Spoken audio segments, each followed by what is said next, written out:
بسم اللہ الرحمن الرحیم۔ سن سکو تو سنو میں خوش آمدید۔ بندر عشق باش ماں ہستم قسط نمبر 14 کے ساتھ آپ کی خدمت میں حاضر ہیں۔ اگر آپ نے ابھی تک ہمارا چینل سبسکرائب نہیں کیا تو پلیز ہمارے چینل کو سبسکرائب کریں اور بیل آئیکن کو پریس کرنا مت بھولیے گا۔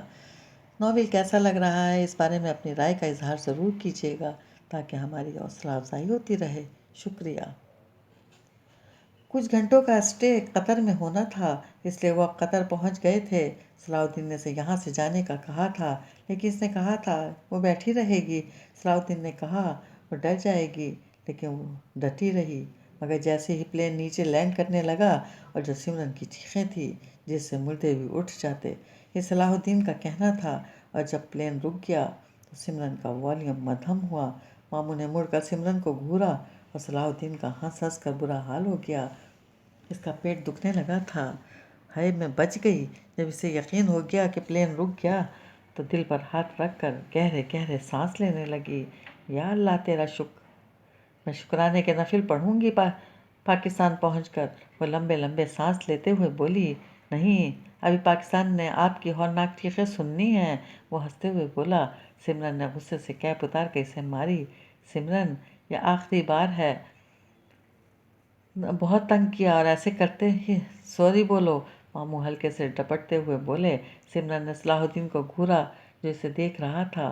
مڑ کر اس کی چمکتی ہوئی گرین ایمرلڈ سٹون آنکھوں میں کچھ انوکھا پن تھا جس سے وہ گھبرا گئی، اس لیے کیپ پیچھے کرتے ہوئے بولی، یہ میں ہرگز نہیں دوں گی، بہت مذاق بنایا ہے میرا آپ نے، بس اب سے یہ میری ہے۔ ویسے اب تو میں بھی پائلٹ بن گئی ہوں، ہے نا ماموں؟ جی بالکل، صلاح الدین ہنستے ہوئے بولا۔ آپ بیچ میں کیوں بول رہے ہیں ماموں؟ دیکھیں، خواہ مخواہ فری ہو رہا ہے یہ خان زادہ۔ اف، یہ لڑکی تو کسی اسپارک کی طرح اس کے دل میں پھوٹتی جا رہی تھی۔ بہت انوکھی تھی مگر بہت پیاری۔ اس گرین سوٹ اور اس کی ہی کیپ پہنے کوئی صلاح الدین کے دل سے پوچھتا کہ حور پری بھی اس کے آگے کچھ نہیں ہوگی۔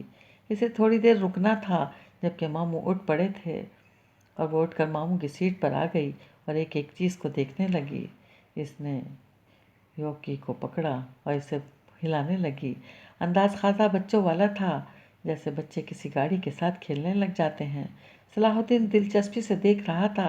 ایک دم وہ رکی، ایک منٹ، وہ اٹھی اور سامنے ایک بورڈ سے اپنا بیگ نکالا اور اس میں سے کیم نکالا اور صلاح الدین کو پکڑایا۔ کیپٹن صاحب، ذرا میری فوٹو لیں، اچھی سی لیجیے گا کہ میں اصلی والی پائلٹ لگوں۔ وہ کہتے ہوئے دوبارہ اسی پوزیشن میں آ گئی اور یوک کو تھاما۔ صلاح الدین ہنس پڑا اور فوکس کر کے اس کی فوٹو کھینچی۔ ایک اور، اب اس جگہ کی، اب آپ اٹھیں اور میرے پیچھے سے لیں۔ اب ایسے کوئی 40 فوٹو ہو چکے تھے، اس میں سے سمرن کو 10 ہی پسند آئیں۔ بیٹر، صلاح الدین نے اسے کیمپ پکڑایا۔ شکریہ، شکریہ نہیں، میرے ساتھ ایئرپورٹ کے کسی اچھے ریسٹورنٹ سے کھانا کھائیں گے اور مجھے اپنے ٹائپ کا کھانا کھلائیں گی، تب شکریہ پورا ہوگا۔ سمرن نے اپنا بیگ پکڑا اور ٹوپی پہنی۔ ہاں، اگر بل آپ کے ماموں کو اعتراض نہ ہو۔ ماموں کو کیوں ہونا ہے، وہ اتنے لبرل ہیں کہ کیا بتاؤں، اور ویسے بھی وہ سو جائیں گے پرائیویٹ روم میں، ممانی بتاتی تھی، اور میں بور ہو کر کیا کروں گی۔ اچھا ہے، ویسے آپ تھک نہیں گئے؟ صلاح الدین نے اپنی پینٹ کی جیبوں میں ہاتھ ڈالے اور نفی میں سر ہلایا۔ سونا از ناٹ مائی تھنگ، بس پوری ہے نیند؟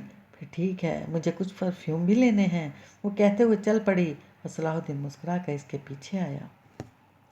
بس کر میری بچی، نہ رو، آتا ہے تمہارا باپ اور دادا، بتاتی ہوں اسے۔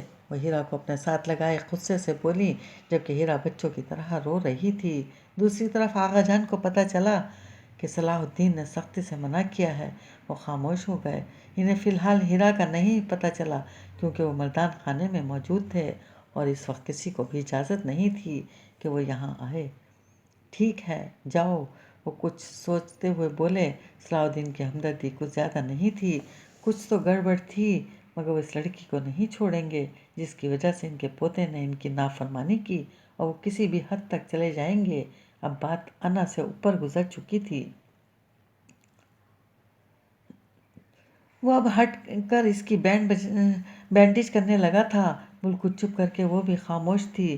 بلکہ خاموش نہیں تھی، شاکڈ تھی۔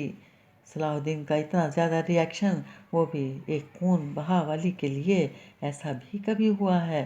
وہ سارا دن ساری جلن بھلا بیٹھی تھی، بس سوچ تھی صرف صلاح الدین۔ دین بینڈیج کر کے اسے موڑنے لگا۔ وہ مڑی اور اسے دیکھنے لگی۔ صلاح الدین نے اس کا پیلا زرد چہرہ دیکھا، جہاں نیل کے ساتھ کہیں کہیں زخم بھی موجود تھے۔ اس نے سمرن کے نم بال چھوئے اور پھر دوپٹہ اٹھا کے اس کے سر چھپا دیا کہ اسے سردی نہ لگ جائے۔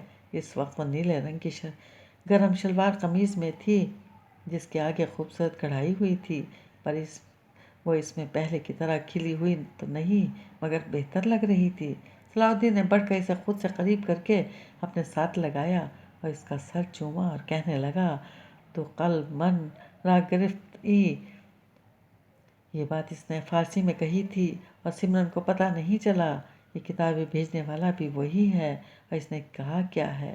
وہ اب جھک کر اس کی آنکھیں چوم چکا تھا جو سوجی ہوئی تھی۔ تمہاری آنکھیں مجھے دیوانہ کرتی ہیں۔ وہ بالکل تھک گئی تھی، اسے لگا وہ پشتو میں کچھ کہہ رہا ہے، مگر وہ پشتو بہت کم بولتا تھا، اس کو فارسی بہت پسند تھی اور اسے اس پر عبور بھی حاصل تھا۔ تب دروازہ کھلا اور مورے آئی تو ایک دم پیچھے ہوئی۔ صلاح الدین مسکرا پڑا۔ مورے، آپ اسے دودھ پلائیں، میں اس کے لیے میڈیسن لاتا ہوں۔ وہ اس کا گال تھپک کر بولا، جو بالکل چپ تھی۔ پتہ نہیں کچھ محسوس نہیں ہو رہا تھا، بالکل جھٹکا دینے والی فیلنگ تھی، اور صلاح الدین کا پیار بھی بہت شوق کر دینے والا تھا۔ وہ سب سے بے حد مختلف تھا۔ اٹھنے سے پہلے اس نے کچھ سرگوشی میں کہا تھا، تم میرے خون میں بس چکی ہو ہمیشہ کے لیے۔ وہ ناسمجھی سے اسے دیکھنے لگی۔ تم ہی پلاؤ، بہت نخرے کرے گی، کر کے تو دکھائیں، میڈم کا حشر کر دوں گا، وہ مصنوعی غصے سے بولا۔ سمرن نے تب بھی کوئی رسپانس نہیں دیا، پاٹ چہرہ لیے بیٹھی رہی۔ صلاح الدین لب دبائے پرسوچ نظریں اس پر گاڑے کچھ سوچنے لگا اور اٹھ پڑا۔ آپ پلائیں، میں آتا ہوں، وہی کہتے ہوئے کمرے سے نکل پڑا، اور سمرن اس کی پشت کو دیکھتے ہوئے اچانک مورے کی نظر خود پر پڑتے ہی سر جھکا چکی تھی۔